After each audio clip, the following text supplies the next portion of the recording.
علی علی حق ہے، علی حق ہے، علی حق ہے، علی علی جدھر حق ہے ادھر مولا، جدھر حق ہے ادھر مولا، جدھر مولا ادھر حق ہے، علی علی۔ اور پھر قرآن کی دوسری صورت میں چلتے ہیں، اللہ قسم کھاتا ہے والتین والزیتون وطور سینین وہذا البلد الامین، مجھے قسم ہے انجیر کی، مجھے قسم ہے زیتون کی، مجھے قسم ہے طور سینا کی، مجھے قسم ہے بلد امین کی۔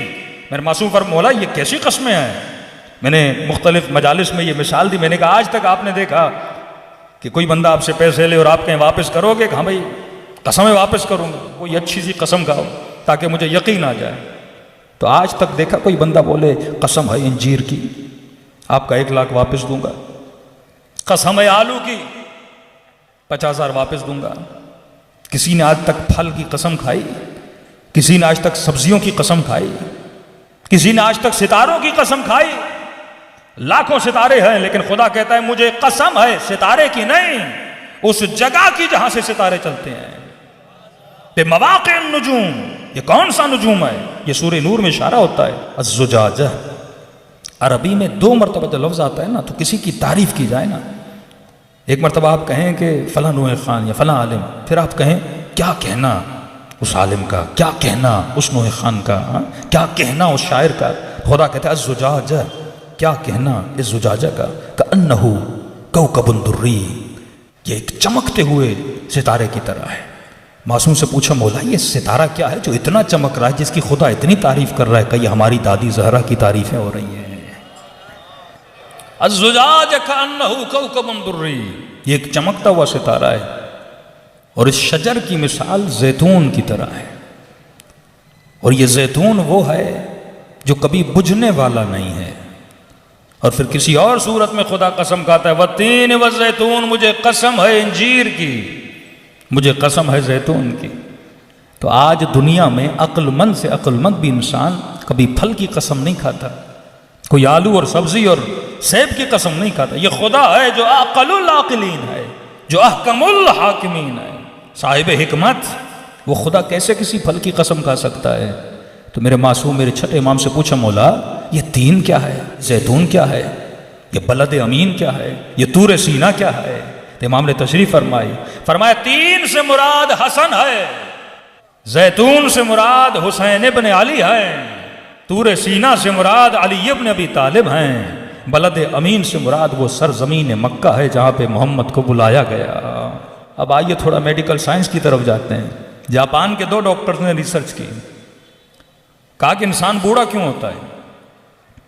کہا 35 سال یا 36 سال تک انسان کی باڈی میں جوانی کی ایک پروٹین ہوتی ہے، وہ آٹومیٹیکلی باڈی بناتا ہے، انسان جوان رہتا ہے۔ 35 ایئرز کے بعد یا 37 ایئرز کے بعد وہ پروٹین ختم ہونا شروع ہو جاتی ہے، اور جیسے جیسے ختم ہوتی ہے انسان بوڑھا ہوتا جاتا ہے۔ اب باڈی اس چیز کو خود بخود بناتی نہیں ہے۔ اب انہوں نے کہا کہ کیا کریں، کون سی چیز انسان کو کھلائیں کہ انسان تھوڑا بہت جوان تو رہے؟ یعنی وہ پروٹین ہم بدن سے باہر کسی چیز میں ڈھونڈیں اور اس چیز کو انسان کھائے، اور اس کے کھانے کے نتیجے میں انسان جوان دکھے، اس کی باڈی میں جو جوانی کے سیل ہے وہ جوان رہے۔ بڑی ریسرچ کی انہوں نے، اور الحمدللہ یہ دونوں ڈاکٹر مسلمان بھی بنے۔ ریسرچ کی، اور ریسرچ کرنے کے بعد ان کو وہ پروٹین 2 پھلوں میں ملا کہ اگر کوئی یہ 2 پھل کھائے تو وہ جوانی کا پروٹین ان کے اندر موجود ہے۔ یعنی ہزاروں پھلوں کو دیکھنے کے بعد اس نتیجے پہ پہنچے، اور ان 2 پھلوں کا نام تھا، ایک انجیر تھا، ایک زیتون تھا۔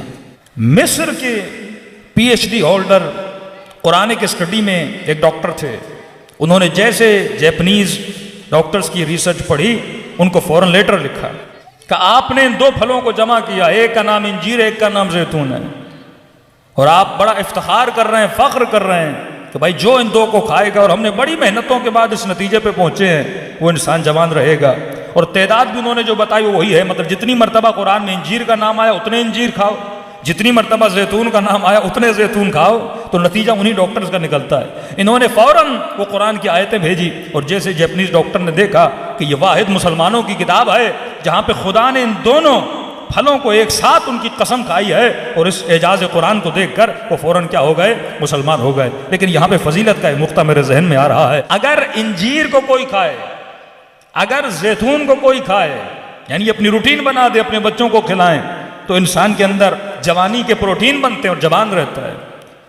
اور انجیر سے مراد حسن ابن علی، زیتون سے مراد حسین ابن علی، یعنی جن پھلوں کی نسبت ان کے ساتھ ہو جائے ان کے کھانوں سے بندہ جوان رہتا ہے.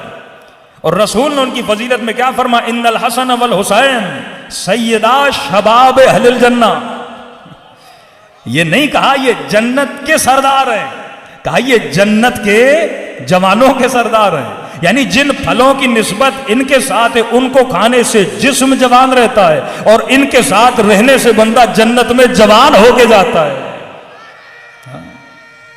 حق ہے علی، حق ہے علی، حق ہے علی، علی ہے. جدھر حق ہے ادھر مولا، جدھر حق